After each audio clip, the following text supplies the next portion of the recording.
concept of health. How do we define health? What factors influence health? What are the different models of health? And then we shall also look at diseases, the classification of diseases, and a concept to do with disease causation and the burden of disease. And then finally, we'll look at these presentations will now lead us into the discussion of what public health is. So I think it's good to first understand what health is and what disease is before we can look at public health, the field of public health. So that's going to be the presentation that you're going to have today. So the first presentation is about understanding the definition of health and why that definition is very important to know. And then we'll also look at the dimensions of health. What does that mean? And what are the different dimensions of health? Okay. There are several definitions of health that you can come across, but in public health literature, the definition that we commonly use is the definition by WHO. Okay, that is the World Health Organization definition of health.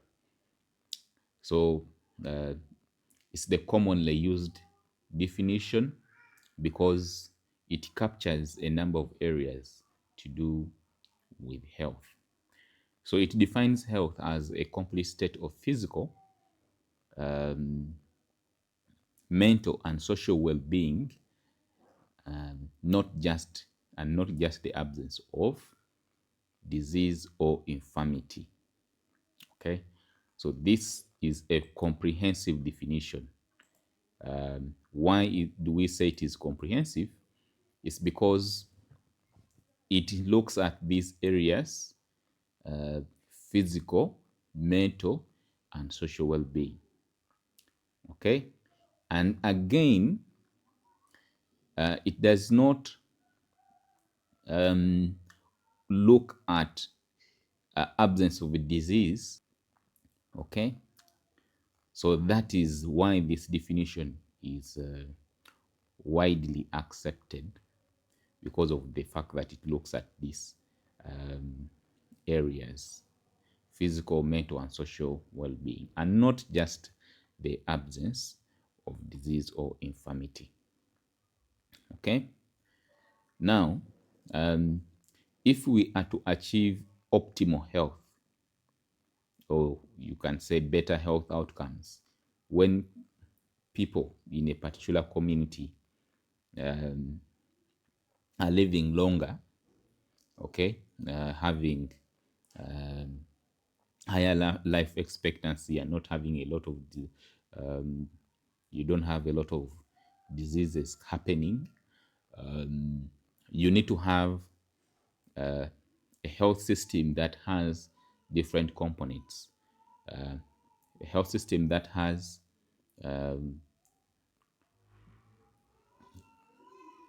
healthcare services that treat conditions if they're there, and then you also have health interventions that prevent diseases, and also as well as interventions that promote health. Okay, so it means that you need to have, for you to achieve optimal population health, you need to have all these combined. You can say therapeutic services should be there, preventive services should be there, and then health promotion campaigns should also be there. However, there is a challenge, and that challenge is that most health systems only focus on treatment, and this is what we are terming as illness focused. Okay, they focus on treating illnesses and less on prevention. Yet, if you invest more in prevention, you have greater impact compared to if you are focused on only treatment. So health is generally linked to a number of factors, and these factors can be what we are generally terming as socio-economic factors. The social network, the social support, social capital will influence your health. That is the social dimension. And then the economic factors, how much you earn, um, how rich your country is, the what is the minimum wage in your country, and things like that. So generally, we term these factors as socio-economic factors. These have a way in which they strongly influence health. But of course, we also have individual factors that influence health.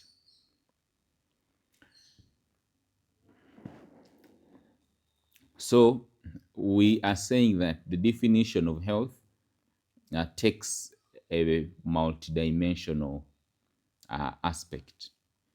The meaning is that we do not only look at whether you have malaria or not. We also, which is basically if you have, let us say, disease, or you have a deformity that is physical, that is a physical aspect. Okay, that is a physical aspect. But we are saying that health is not only limited to the physical aspect. We also look at social, mental, emotional, and moral aspects. So it means that there are many things that we actually focus on, and that is the meaning of the word multidimensional state of well-being in aspects to do with. So this slide emphasizes the definition of WHO, which is that we need to look at the physical, mental, and social well-being, and not merely the absence of disease or infirmity. Okay, and we have also noted that health is influenced by a number of social economic factors, but again, we do not forget individual factors that can also influence health. And in this point, we are basically also stressing that health is a resource for daily life. Okay, the importance of understanding that statement is that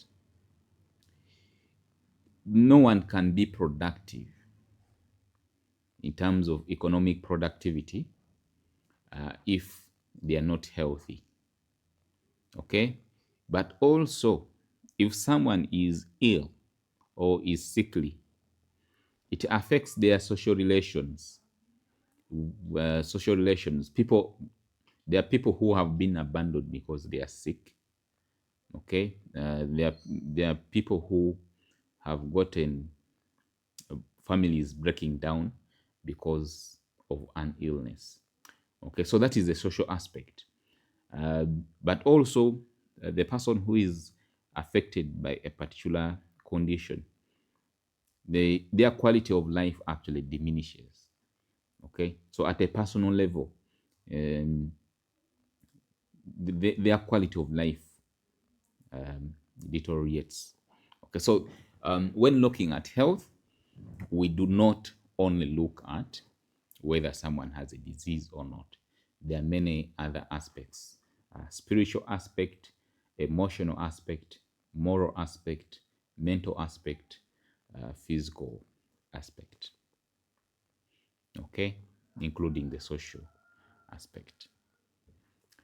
Okay, so the things that we have just talked about. When we talk about physical health, this one relates to your body working well. Okay, your body working well, and you don't have any deformity. Okay, so you breathe well, you can walk, you can go and shower, you can do all these things because your body can perform the normal bodily functions. But now when you get a disease, let us say you get malaria, You will feel weak, you'll get anemic, and you can't do your normal activities at whether at work or even at home, because these malaria parasites have affected the way your body works. So that is physical. And usually with the physical, there is a diagnosis associated. Okay, you go to the hospital, say you have hypertension, you have malaria, you have this. Now, with mental, it's about psychological and emotional well-being. And with this, we are looking at your thoughts, your feelings, and then your behavior. So those are the aspects of mental health. And then social health, there are also many aspects within social health. I already talked about them earlier on. Social interactions. How would you relate with the people around you? If you don't relate with people around you in a productive or in a manner that portrays social cohesion, you are likely to be socially isolated. Okay, so the ability to maintain relationships, the quality of interactions that you have with your family members, with your community members, social support, social capital, uh, social networks, all these contribute to a person's well-being, and those are aspects to do with social health. And then emotional health, the ability to manage and express emotions in a healthy and balanced way. The main issue here is that we we should be able to manage daily stresses of life.